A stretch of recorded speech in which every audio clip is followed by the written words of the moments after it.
Hey, have you ever been to a photo studio for a photo session and then your photographer starts doing things and you feel weird?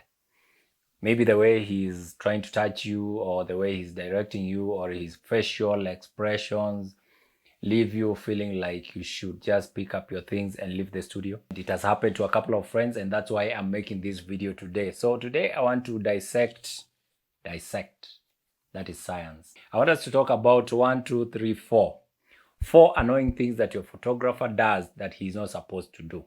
The first one is touching you.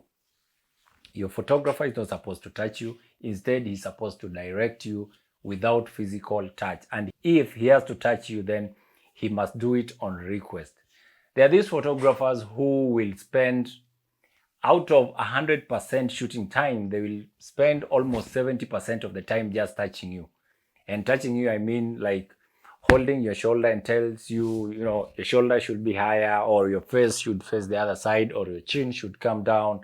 So by the time you are done with the session, this guy has touched you all over, literally.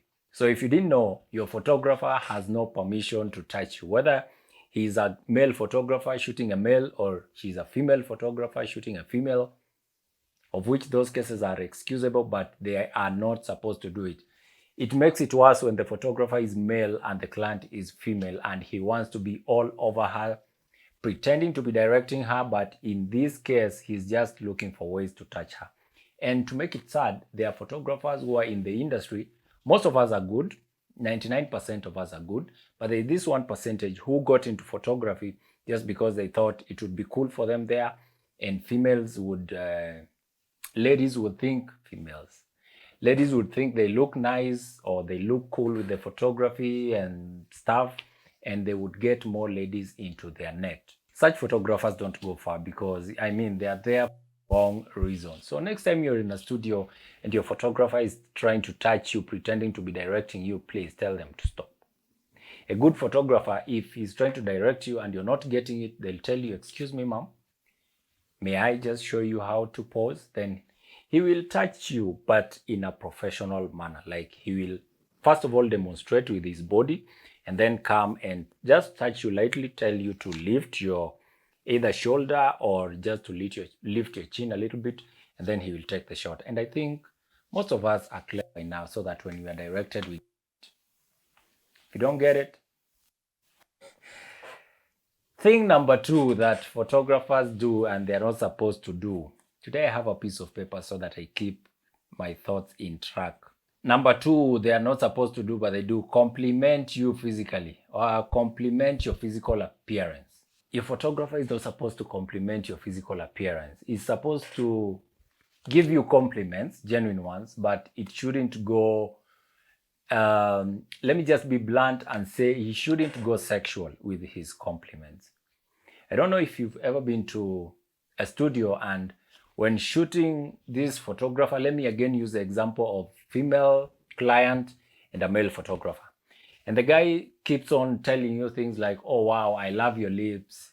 Oh, wow, your eyes are big. They look like they're piercing through my heart. Can you just turn around a bit and bring your hips out? You have lovely hips. Your backside is round." And okay, maybe I'm exaggerating a little bit, but I'm sure there are photographers who do that. Your photographer is not supposed to compliment your physical appearance, because not everyone likes when somebody is touching on their physical appearance. Number three, retain your contact for personal use. Of course, when you're getting in touch with your photographer, when you're asking for the rates, when you're asking for the direction to the studio, when you're asking for the type of photos you need and that kind of consultation, you have to exchange contacts. But then that communication should come to an end the moment he delivers the final images, or he can retain the contact, but for marketing and promotion purposes only. Some photographers will retain your contact for personal use. You've gone for the shoot, you've done the shoot, he has delivered the photos, and then one morning you're seated there having your coffee, reading your book, a text comes in, you think it's from Bay, only to see Your photographer telling you, hey, hi, I miss your eyebrows, or I miss your big, whatever. I almost said something that I would have regretted. But you understand. Or they start telling you, are you free this weekend? Can we go grab coffee? For Christ's sake, this is your client. You as a photographer, this is your client. Your relationship is supposed to end when you deliver the product. Or if your relationship is supposed to continue, then let it be professional relationship that involves client and service provider, not a man and a woman outside the market. No, it's wrong. So if you're a photographer, lose your client's number once you're done, or if you think they can give you referrals and give you more business, then retain that number, but for marketing purposes and for promotions and for looking for more business, not for asking your client out. And you, client, if your photographer goes beyond the professional relationship and they want to do something personal, of course, I don't say you cannot, befriend your photographer and even get married in future. You can, but I mean, when you are going to that studio, didn't you leave your boyfriend at home? Okay, let's continue. Some of them will pretend to be directing you on how to pose while using some weird poses. For example, your photographer lies down. He pretends that he wants to take a portrait from above, so he lies down on his back and then asks you to come and sit on his hip or thighs so that he can shoot you from upwards. Like, this angle is really cool. If it has happened to you, then know that you are being molested by your photographer. It could be a female photographer doing it to a male client or the other way around. It is not allowed. If you're to direct your client, please use some professional directing. And if you have to do some very, personal or some very weird poses, then if you're a male photographer and your client is female, make sure in the studio you have a female assistant, so that the female assistant will be the one touching your female client and directing them and bending them how they want, showing them how to pose. It should not be you, because respect your client. Respect your client. Keep off. That is personal space. It is meant for somebody else, not you. And the last thing that most of us photographers suffer from, and this is most of us, I don't know, all of us, we suffer from it. The last one, and it is could it be the most annoying?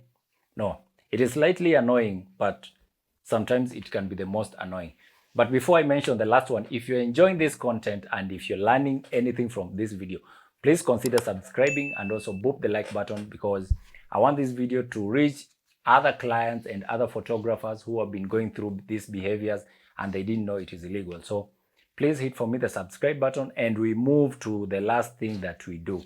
And this is keeping the photos for a long time. You shoot on 5th January. By 5th April, you have still not delivered the photos. You're still giving your client excuses. You are in another shoot, you have traveled, your computer has problems, you got sick somehow, and you keep on postponing because you have been paid, so you don't mind, you're not in a hurry to deliver.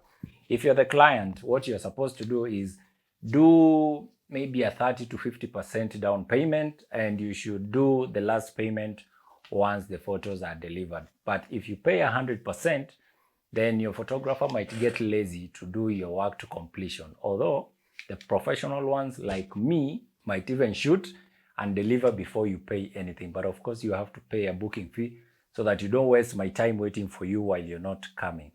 So I guess these 5, 1, 2, 3, 4, yes, I guess these 5 tips have opened your eyes, and now you know what is supposed to happen and what is not supposed to happen when you're in the studio engaging with your photographer, or if you're the photographer when you're in studio engaging with your client. So I do similar videos like these ones to teach photographers and clients alike on how to handle the whole photography and filmmaking business.